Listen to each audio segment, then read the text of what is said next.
Hi, I'm Gail and welcome back to lowcarbrecipe.ideas.com.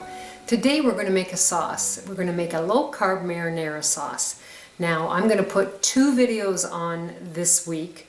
My first one will be the marinara sauce, and then my second one, we need the marinara sauce, and it's going to be an awesome recipe, and it's a low-carb chicken parmesan stuffed in spaghetti squash. So let's get started, and we will go through the marinara sauce on this video, and then you'd stay tuned so you'll get a great recipe in the middle of the week coming up. So let's get started. I love making my own marinara sauce, so we're just going to do a real quick video on it.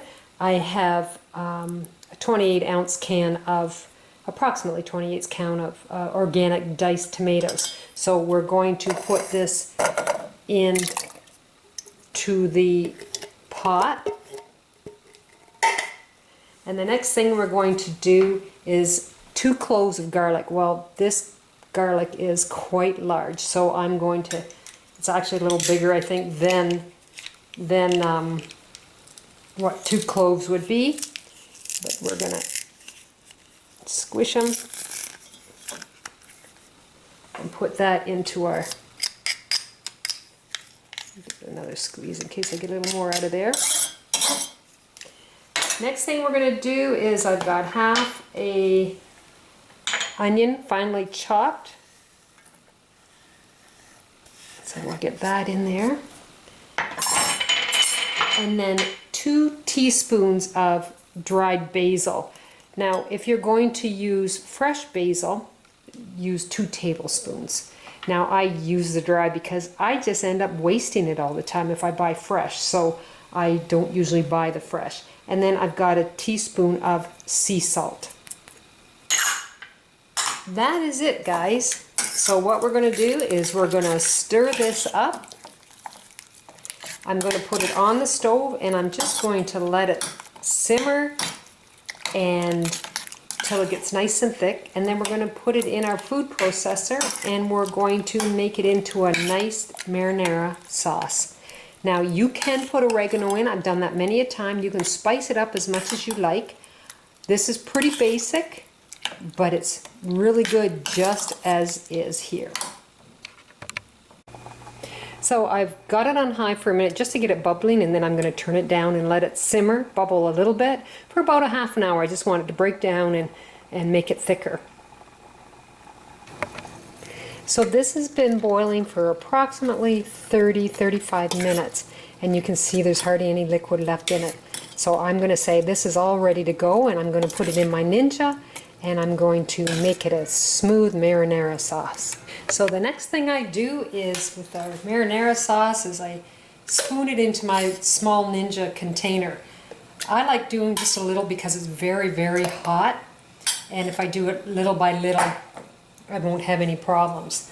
So you could put it all in the great big container, but I prefer just doing it in the small. So I've got half full,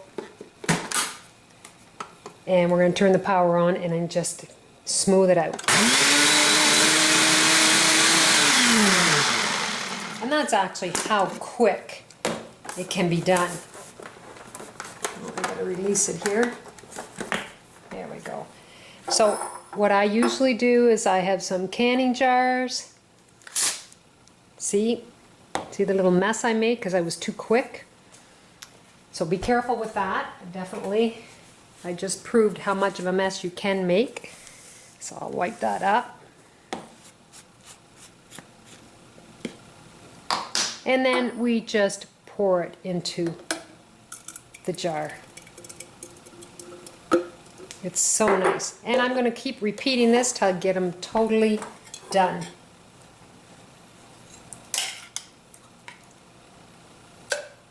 Now, I use this on my salads. I use this for many, many things. So lots of times I'll take my romaine, put in some tomatoes, put in some onions or whatever, and then I have my cut up chicken, put it in my salad, and I use that, and it's absolutely delicious as far as I'm concerned. So I'm going to take this batch again, I'll put it back in. Bring this over so you can see.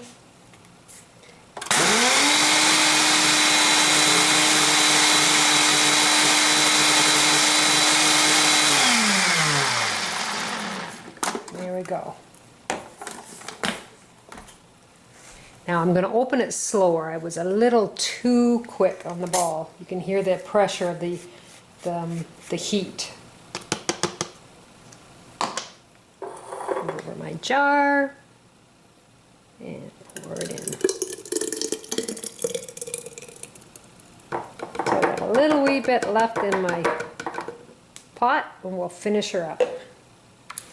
Well, I've got a little bowl of my marinara sauce. It's absolutely delicious. And one thing is that you can put as many spices in this base recipe as you like. But what I did, I absolutely love. Now I make zucchini noodles and I put like 2 tablespoons of my marinara sauce on it, and then I cut up sausages or hamburger or chicken, heat it up, and it's a great meal.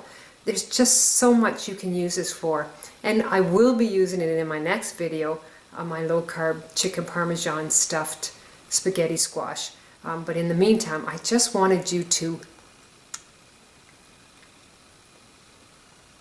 have this recipe so that the other recipe is not going to be too long, because it's going to be long enough as is. But go to lowcarbrecipeIdeas.com and try this low carb marinara sauce. You can use it on so much. I use it even when I am cutting up my romaine lettuce and I put on some cheese, and I use this as my dressing. It's absolutely delish. So go to lowcarbrecipeIdeas.com, try this recipe, and I know you're really going to enjoy it, and you'll have it in the fridge all the time. Mine's almost gone already, but I love it. So you take care, and I'll see you in the next video. Bye now.